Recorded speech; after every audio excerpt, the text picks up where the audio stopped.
Hi guys, I'm David, and I just wanted to make a quick video about the new MMO that is gonna come out from NCSoft. I loved every single MMO that I played from them. I played Lineage 2 when Aeon came out. I stick to Aeon for many years. So when they said they're gonna make a new one, I really wanted to make a video about it. I'm gonna cut out this video in multiple portions. First is going to be me watching the trailer and talking a bit about it, not too much, but if you want to see the whole trailer by yourself, I'm gonna link it below.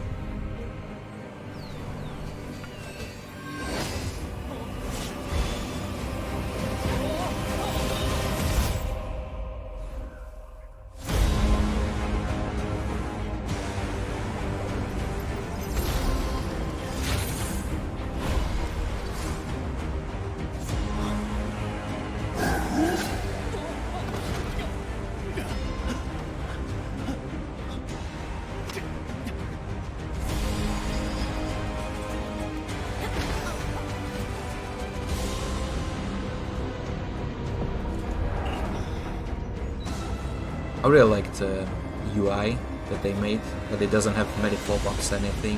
I hope it stays the same. On the left hand side you've got HP and mana, on the right hand side you've got the skills that you can use. It's pretty cool. Also the world is quite big, but compared to Black Desert, there's not gonna be that many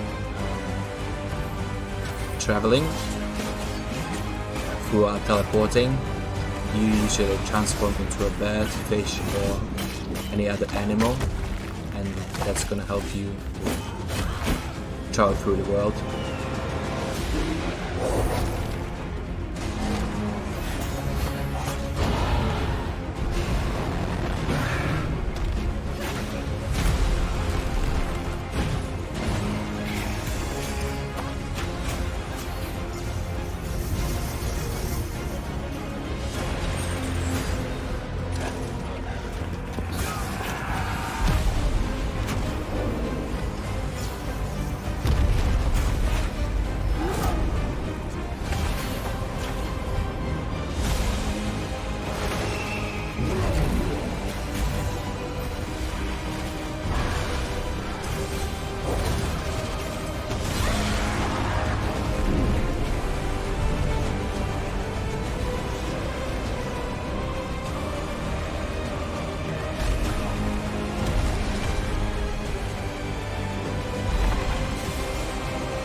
Now a little bit about the game. I'm going to just talk about the mechanics and the game itself, and later on about the story, because they go through it quite a lot in this blog post. On their website, on the thing is mentioned the Kazaa, which I assume is the big boss at the end that sends the monsters at us. The game is connected to another game which is called Project E, which I'm going to post down below as well, which was posted a week ago. Their stories should be connected, as well as the world, and then because of the map is the same. So the right hand side should be the MMO and the left hand side should be the Project E. But because it's not as important, I'm going to talk about it later on in bigger detail. Now, what I found out on from reading the post is that compared to other games like Aeon, they wanted to focus more on the PvE side, and it's mentioned down here. People, when players are fighting the boss monsters, players overcome challenges only when working together with other players, grasping the characteristics and skills of each boss and fully utilizing their abilities. So what I assume is that people need to, for example, combine their elements to do more damage. I think that might be the case because there is an example that based on the wind, from which side it's coming from, your shooting range from the bows increases, as well as if it's raining, for example, and you're using lightning magic, the effects are on a wider range compared to the sunny day, which I find is very, very interesting. So the bosses seem, I think they're going to be quite hard, but I really like the challenges. You could see in one part that, for example, he knocked up a couple of people and they transferred into the ravens. So I assume that if you don't transform into the birds, you take falling damage. There was also another boss that was casting an AoE, and everyone was hiding inside the water, transformed into a fish, I assume. So I think there's gonna be like big AoE or either debuff that you need to go into the water too. So on the PvE side, it seems very, very interesting, and the world bosses are more than big HP pool that people are trying to get down as soon as possible. Regardless, although they said they want to focus more on PvE, the PvP seems very interesting to me as well. Riding one of these big ass monsters on their backs and trying to break through the wall, or on the other side just trying to get on top of one to get on the over the wall, is way better than just standing in front of the door, damaging it down while the enemy is using AoE from above you, which is similar in most games. And this can increase the replayability of PvP, and it's just way more interesting in my opinion.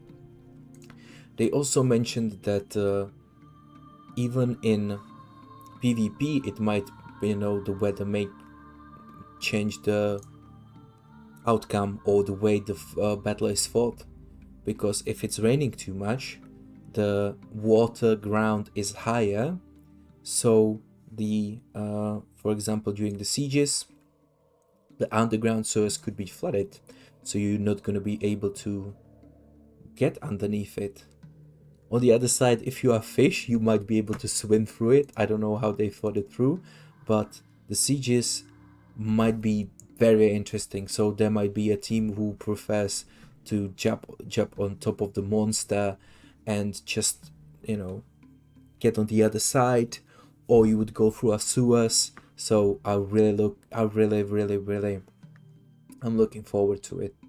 Another thing I wanted to point out, and I forgot, is that players can actually change the environment themselves, so they can cause solar eclipse or rainstorm if the conditions are met, which is pretty interesting. If someone is defending during a sunny day, they prepare their skills, they prepare their defenses based on the fact that it's sunny day, and the enemy team does a rainy dance, or I don't know, something like that, and make it rain.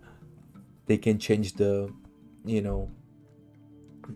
fight in their favor, even though, for example, they might be less people attacking, which is really, really interesting. Now, regarding to release and pay to win, only thing that was mentioned is that it's going to be global release, which might not seem like much information to many people, but it makes a huge difference, because if the game is released only in Korea, on EU and NA is always pushed aside. So either we would receive it half a year later or even a year later, or they're just gonna sell the rights to other companies like they did with the Aeon to Gameforge, right? And what Gameforge has to do, they have to butcher it even more and make it more pay to win. Now, talking about pay to win, is it going to be pay to win? I would say maybe. I mean, it's Korean MMO, so I wouldn't get any hopes up for free to play, not pay to win. Yeah, that's not gonna happen. There's gonna be most likely a premium, like, you know, in any other game, that you have to pay monthly, let's say $10 or €10 or whatever is now the current price in MMOs. And there's gonna be a possibility for people to get some stuff, like, let's say, you know, if there's gonna be dungeon entries, that's set to stone. There's, you know, no arguing about it. It's Korean MMO, so there's gonna be some pay to win elements. But the important thing for me as a player is, if the game is so good that it doesn't matter if there are people that you pay to win, I don't mind. If the game mechanics and, you know, replayability and fun outweighs the fact that there's going to be kids that are gonna throw in $10,000 to $20,000 into it, right? I don't really mind if there's gonna be some sort of pay to win, because NCSoft know they know that gold spot. They know where, you know, to push the people who usually are wailing out to spend more money. But on the other hand, they know that, you know, there are people that spending let's say $20 monthly only into the game, and they just want to play, and they have experience. That it's a company that did MMOs for a long time, so I wouldn't be too scared of, you know, having too much pay to win. And that is pretty much it. They only mention the Project E and how the gods are connected. How are they making references, historical, not only on the Korean side, but other references. So they might be even some in MMO, but we don't know that for sure. And yeah, that's pretty much it. If you want to look through more of a backstory and everything, you can. I'm gonna post everything down below, including the website and both trailers. And that is pretty much it. If you liked the video, please like it and subscribe. I'm gonna make as many videos about this MMO as I can, because I'm going to be definitely playing this game. And also I'm kind of waiting for Iron Classic on EU, so hopefully that will come within a year or two. I think this game is gonna come out before the Iron Classic, so we'll see. Have a nice day. Bye.